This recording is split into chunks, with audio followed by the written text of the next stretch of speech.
kishindo cha awamu ya 6. Kishindo awamu ya 6 tunamulika uboreshwaji wa huduma za afya unaotekelezwa na serikali ya awamu ya 6, ambapo leo tunaimulika taasisi ya saratani Ocean Road iliyopo jijini Dar es Salaam. Serikali imewekeza zaidi ya bilioni 18 katika mashine hii. PET CT scan ina uwezo wa kuchunguza saratani kuanzia awali na kukuonyesha ni kwa kiwango gani una hiyo saratani kwenye mwili wako.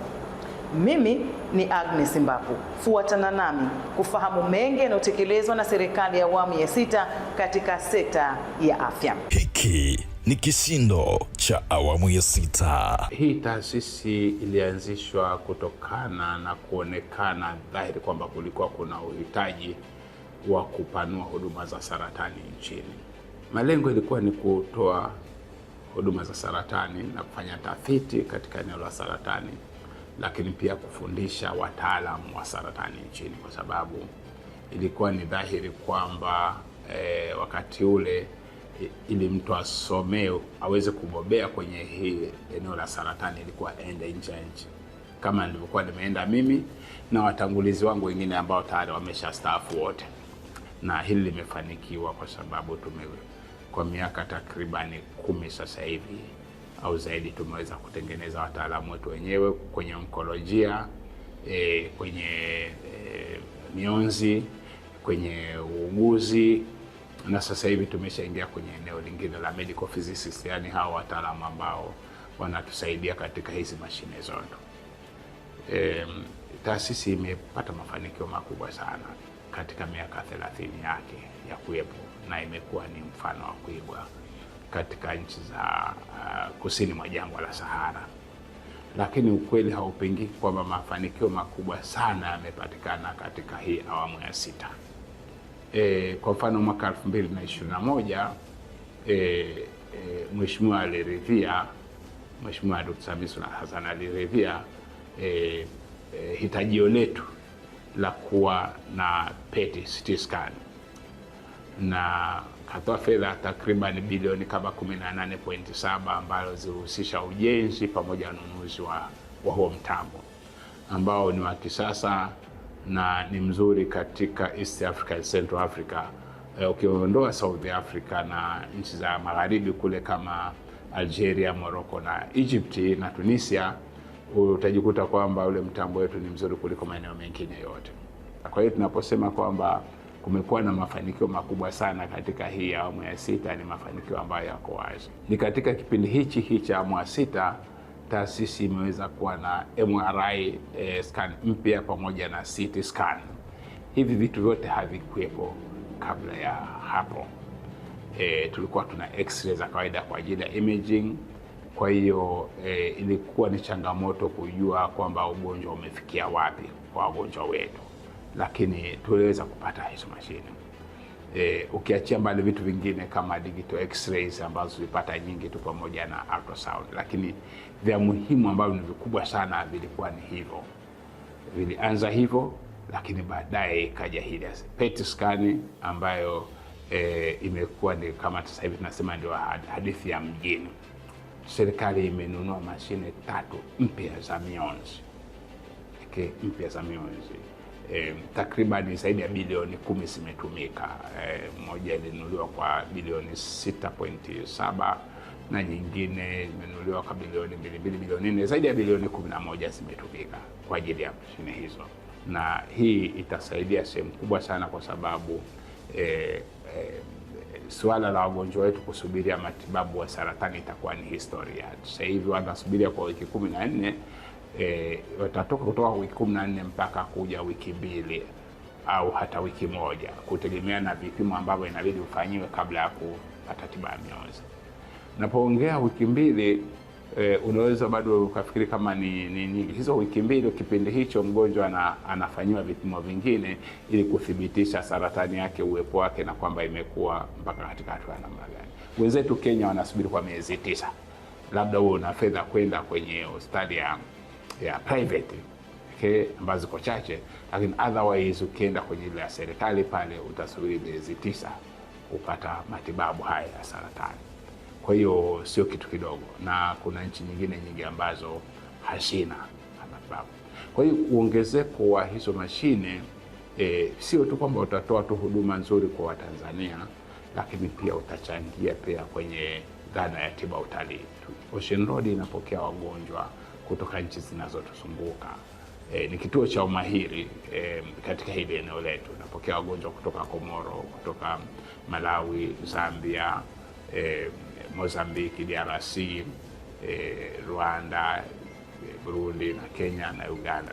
Lakini sambamba na hiyo, katika kipindi hiki cha awamu ya 6, lile wazo la kuwa na kituo cha saratani nyanda za juu kusini, maeneo ya Mbeya kule pamoja na Iringa na kwingineko, tumeanzisha kituo kingine kule ambacho kitagharimu takribani bilioni 10 kujengwa, bilioni 10.8, na ujenzi sasa hivi uko katika takribani 35%, na sote ni fedha za serikali. Sasa kukamilika kwa kile kituo maana yake ni nini? Ni kwamba wale wagonjwa ambao walikuwa wanasafiri kutoka Mbeya, Iringa, Songwe na kwingineko kuja hapa Ocean Road kupata matibabu, watapata matibabu katika maeneo ambayo yako karibu na nyumbani kwao. Lakini sambamba na hiyo, tutaweza kuhudumia pia wagonjwa kutoka Malawi, Zambia pamoja na DRC. Kwa hiyo pia ni eneo la tiba utalii pia ambalo litaweza kuimarika.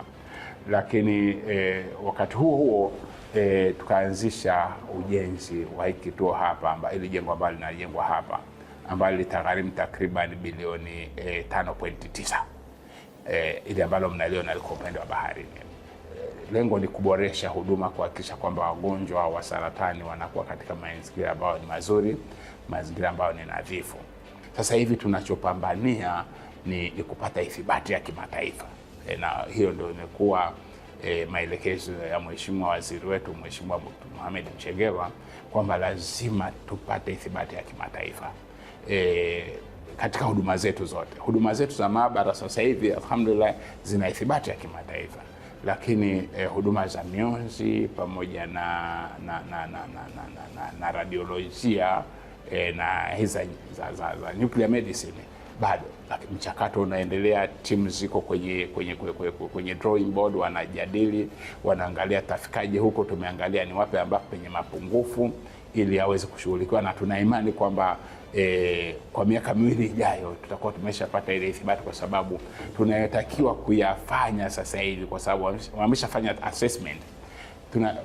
Tunachotakiwa kuyafanya sasa hivi si mengi ukilinganisha na tuliyofanya. Kwa siku tunaona takriban wagonjwa 500 hadi 600 kwa siku, lakini hao ni wagonjwa wa nje, lakini wodi zetu zina uwezo wa kuadmit wagonjwa 250 kwa mara moja. Hiyo ndio bed capacity yetu.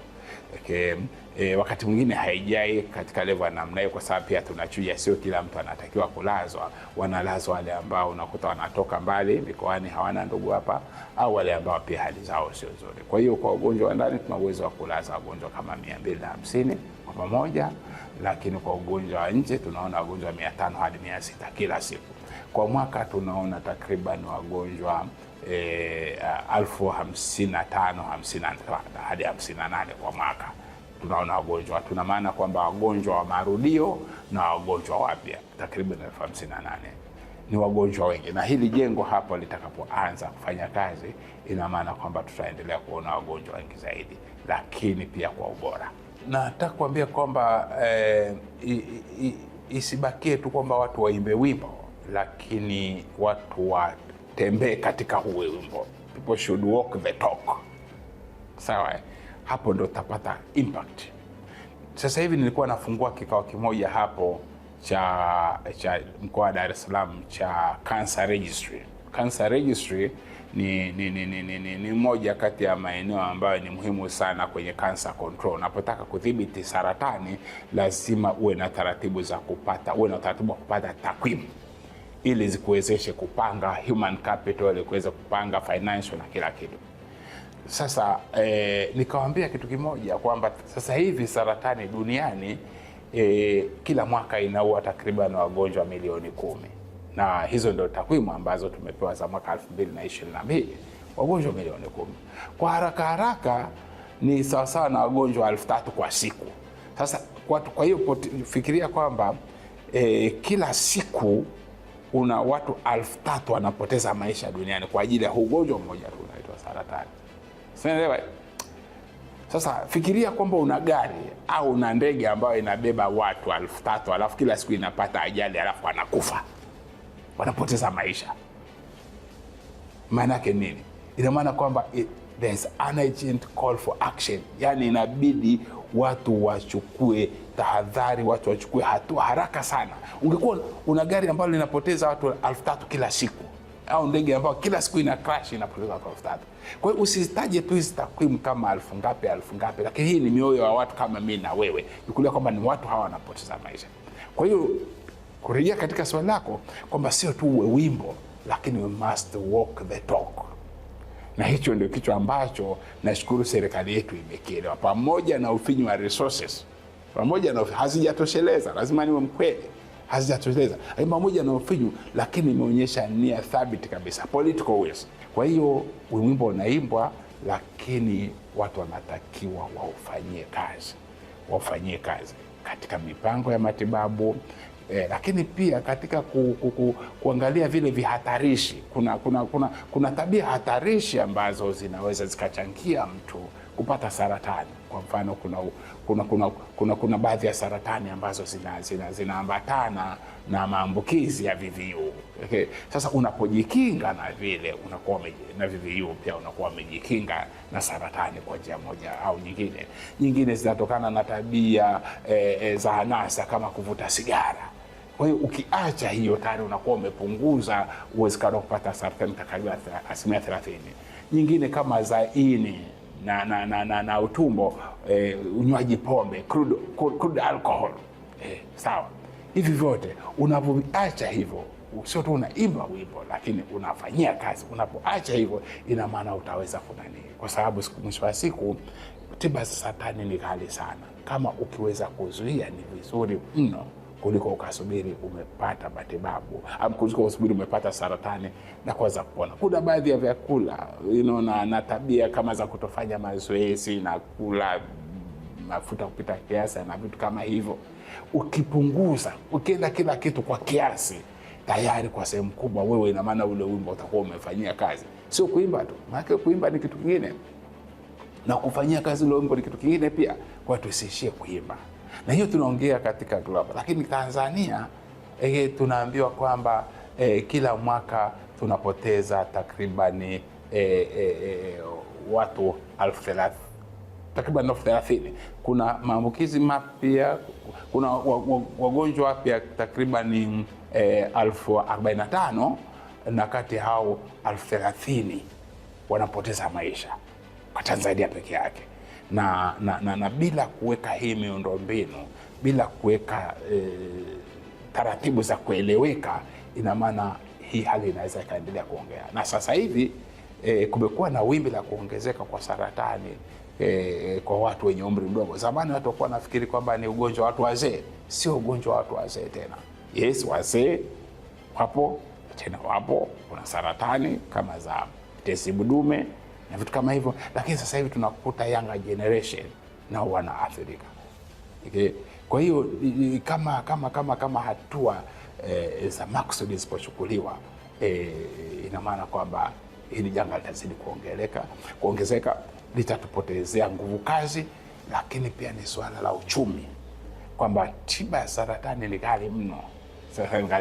Kwa hiyo kama usipodhibiti, utatumia pesa nyingi sana kwa ajili ya matibabu. Nakupa mfano, matibabu ya mionzi, kwa wastani matibabu ya mionzi hapa ambayo mtu anapata kwa wiki 5 hadi 6, gharama yake ni shilingi milioni 5. Milioni 5. Na zaidi ya 90% ya wagonjwa wetu wanatibiwa kwa mionzi, ukiachia mbali tiba kemikali pamoja na homoni. Sasa ile milioni 5 tunawaomba wananchi wale ambao hawana bima, tunaomba wachangie. Wanachangia shilingi 100,000. Ina maana ile milioni 4 na 900,000 ni serikali ndio inalipia. Sasa serikali inalipia kutoka wapi? Ina maana kwamba ni kodi, ni vyanzo vingine, kulia kushoto. Kwa hiyo usipodhibiti ni uchumi utashindwa kuhimili. Sielewa, kwa sababu kila kichwa kinachotibiwa pale serikali itakuwa imetoa shilingi milioni 4,900,000. Sio fedha ndogo kwa wagonjwa wote hao. Ukija kwenye tiba ya kemikali nako kuna changamoto kama hizo. Sielewa.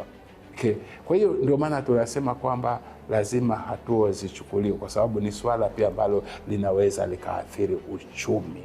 Linaweza kaathiri uchumi tena kwa kiwango kubwa sana. Na ndio maana Mheshimiwa Rais alipokuja na ajenda na ahadi ya Universal Health Insurance, huduma ya bima ya afya kwa wote, kwa kweli sisi tumeichukulia kwa uzito wake, kwa sababu hujui siku utakapokuwa unaumwa utakuwa na shilingi ngapi mfukoni mwako. Inaweza ikawa siku ambapo umeshikwa na saratani au na ugonjwa mbaya au mwingine, ndio siku ambapo una chochote mfukoni mwako, alafu unatakiwa ukatibiwe. Kwa hiyo swala la bima hii sasa tuna imani kabisa kwamba itaweza kusaidia pakubwa sana, kwa sababu na bima yenyewe ambayo itachangia nadhani shilingi 150,000 kwa kaya ya watu 6, mke, mume na watoto 4. Sasa ukiwa unalipa kutoka mfukoni 150,000 hiyo katika huduma za saratani hapa, utaishia kufanya, inaweza hata usifanye hata CT scan moja. Kwa hiyo ni uwekezaji ambao ni muhimu. Unapowekeza ile bima, unapotoa ile bima kwa kile kiwango ambacho kwa kweli ni kidogo, ukilinganisha na utakachokuja kutumia. Kwa hiyo ni kitu ambacho ni cha muhimu sana. Mimi ningeshauri na ningewaasa wa Tanzania swala la bima ya afya kwa wote walipe kipaumbele, na hata nchi za wenzetu zinaendelea. Ni nchi chache sana ambazo huduma kama hizi zinakuwa funded na serikali. Maeneo mengi duniani ni bima ndio zinazofandi, NGOs na vitu vingine. Serikali of course inatoa, lakini inatoa kwa kushirikiana na hawa. Kwa hiyo pia nichukue nafasi kuwaomba wadau mbalimbali kwamba wao tuunge mkono. Kuna njia mbalimbali ambazo unaweza kutunga mkono hapa katika taasisi. Kama nilivyosema kwamba hatujitosheleza 100%. Kuna baadhi ya mashine ambazo bado tunahitaji. Akija mdau akisema jamani, mimi hii through corporate social responsibility yangu nitanunulia hii. Atakuwa amesaidia sana watu. Mwingine anaweza kusema nitalipia hiki, nitafanya hiki. Kwa hiyo serikali inafanya kazi yake, lakini pia tunapenda kutoa wito wananchi ambao Mwenyezi Mungu amewaruzuku, amewajalia, nao wachangie ili wale ambao hawana uwezo kabisa waweze kupata huduma. Ule ndio mlango wa kuingia kwenye hii mashine nyingine mpya ya kisasa kabisa ambayo inaitwa Linax ya Elekta. Hii imenunuliwa kwa shilingi bilioni 6.7. Kwa hiyo zoezi la usimikaji wa hii mashine nalo limeshakamilika kwa takriban 99%. Kinachofanyika sasa hivi ni commissioning, kuangalia masuala ya dozi na masuala ya usalama na vitu vingine. Ni mashine ambayo ni ya kisasa. Katika huu ukanda Afrika Mashariki na Kati hakuna. Ni toleo jipya la kampuni ya Elekta. Ina uwezo wa kufanya CT scan na wakati huo kutibu, kwa maana kwamba una image, CT scan inakuonyesha pale mahali ugonjwa ulipo, alafu unatumia mionzi sasa kutarget kwenye ule ugonjwa. Kwa hiyo ina advantage kubwa. Ni mashine ambayo ni ghali sana. 6.7 bilioni zimetumika na za serikali katika kununua. Of course ukija ukiangalia na matayarisho ya chumba inakuwa takriban bilioni 9. Hii sehemu tutapenda zaidi kutibu watoto. Ndio maana unaona zile decoys zimewekwa pale, mtoto akiwa kwenye nani hapo wakati anaangalia juu huko anatibiwa, basi akiona zile picha kidogo zinamfariji na anatulia, hatishiki. Kwa hiyo anapata matibabu yake katika mazingira ambayo ni salama, katika mazingira ambayo yameboreshwa. Na yote haya yametokea katika kipindi hiki cha awamu ya 6 cha Mheshimiwa Dr. Samia Suluhu Hassan. Mbele yenu mnaiona nilipokuwa nayo hapa pembeni ni mashine ambayo inaitwa PET CT scan. Ni mashine ambayo inatumika katika uchunguzi wa magonjwa ya saratani. kwa wingi, na pia moyo na ubongo, lakini kwa magonjwa mengi yanayotumia ni saratani karibia 80%. Kwa hiyo ni kipimo ambacho kinatumika katika mwanzo wa matibabu ya saratani, ambapo mgonjwa ameshamwona daktari bingwa wa saratani, basi huagizwa kwenye hichi kipimo ili daktari ajue ukubwa wa ugonjwa na jinsi atakavyompa matibabu sahihi. Pia inatumika katika wagonjwa ambao daktari anahofia kwamba ana vimelea vya saratani, aidha kwa kutumia picha nyingine za PET-CT na vipimo vya damu. Kwa hiyo mgonjwa huyo pia hutumia kipimo hichi ili kujua chanzo cha saratani kimetokea wapi, kwa sababu mashine hii huangalia activity, huangalia maisha ya seli katika kiwango cha seli chini kabisa, seli jinsi inapoanza kufanya kazi kwa wakati ule wa mwanzo kabisa wa saratani.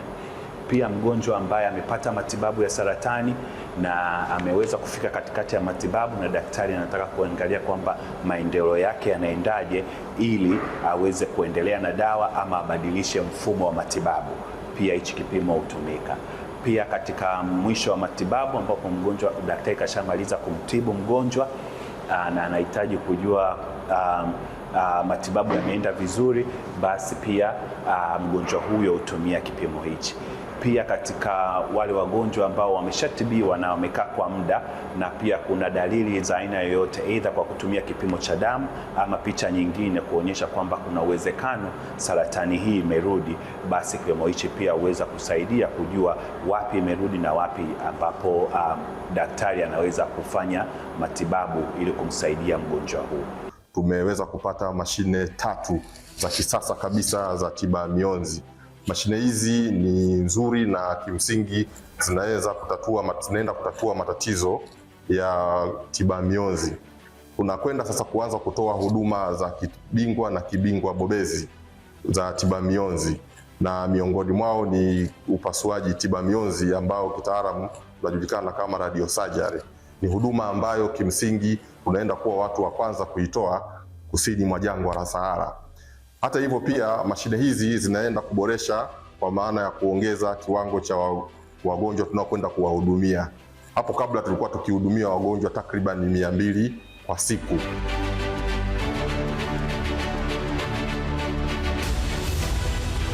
Sisi kama kitengo cha ustawi wa jamii tumekuwa tunashirikiana bega kwa bega na management yetu ya taasisi ya saratani ya Ocean Road, na katika kipindi chote hiki tumekuwa tukijadili na kufanya mambo mengi, lakini kubwa zaidi tumekuwa tukiandaa taratibu mbalimbali ambazo zinawawezesha sasa wananchi wale ambao hawana uwezo kuweza kufikiwa kwa haraka na kuweza kupata hizi huduma za matibabu ya saratani kwa wakati.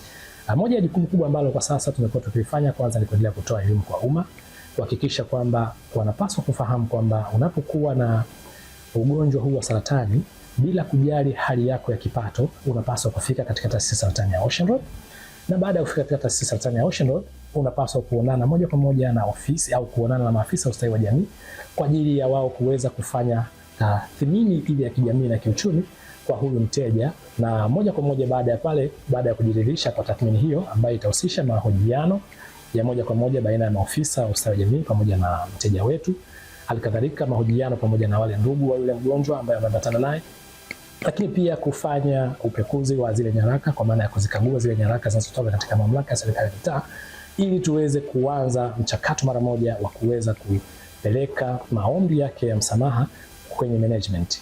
Na tunashukuru Mungu tunapata ushirikiano wa kutosha kutoka kwenye management, kwa sababu maombi haya yanakuwa yanachakatwa kwa muda mfupi ili wagonjwa wetu waendelee kupata huduma kwa wakati. Na katika kipindi hiki pia tumeweza kupokea idadi kubwa ya wagonjwa ambao wamenufaika moja kwa moja na huduma hizi za saratani kutolewa kwa bure baada ya kuthibitika kweli hawakuwa na uwezo. Taasisi ya saratani Ocean Road jijini Dar es Salaam, wengi waliopita hapa wamepata tiba na wamepona. Twende tukawasikie mashujaa wa saratani. Nimepona saratani ya shingo ya kizazi, nimefanya matibabu Ocean Road. Napenda kuishukuru taasisi ya saratani Ocean Road Kwa kuwa wamenitibia vizuri kwa upendo, nimefuata masharti ya daktari, nimepona. Jamani, mnavyoniona nipo sawa kabisa.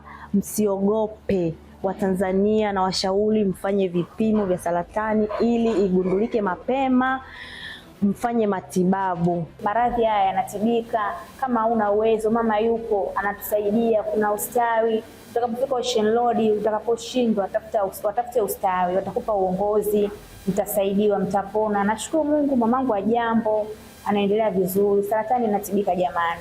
Kwa kweli niseme Ocean Road wamerudisha maisha yangu, japo Mwenyezi Mungu ndiye anayewatumia wao, lakini wamefanya kazi kubwa sana. Mpaka leo ninavyosimama hapa kujiita shujaa, Ocean Road ndio wamenifanya niweze kuwa na huo ujasiri wa kujiita shujaa.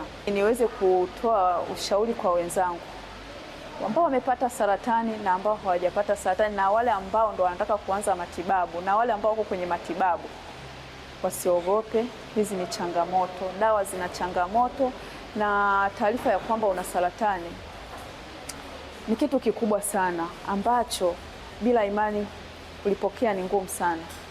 Kwa hiyo tuwe na imani, tumkabidhi Mungu mtihani huu.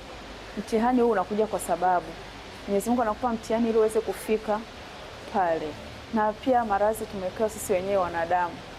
Kwa hiyo tuweze kuchukua hii nafasi kuwatia moyo wale wote walioko kwenye matibabu na wale ambao tayari ndio wanataka kuanza, wawe na moyo wa uponyaji. Saratani ukiwahi mapema kwa kweli inatibika. Nasema inatibika kwa sababu mimi mwenyewe nimepona. Hivi ndivyo serikali ya awamu ya 6 ilivyoboresha sekta ya afya katika taasisi ya saratani ya Ocean Road. Mashine za kisasa ikiwemo PET CT scan ambayo imegharimu serikali zaidi ya bilioni 18. Mashine ile ambayo awali ilimlazimu mgonjwa kwenda nchini India ili kuweza kufanyiwa uchunguzi wa kina, lakini kwa sasa haya yote yanawezekana ndani ya nchi yetu. Kama ulivyosikia mashujaa wa saratani, saratani inatibika. Fika hospitali mapema, pata uchunguzi ili uweze kupata matibabu ya uhakika. Mimi ni Agnes Mbaku, kwa niaba ya wote waliofanikisha kipindi hiki. Tukutane wiki ijayo. Kazi na utu, tunasonga mbele.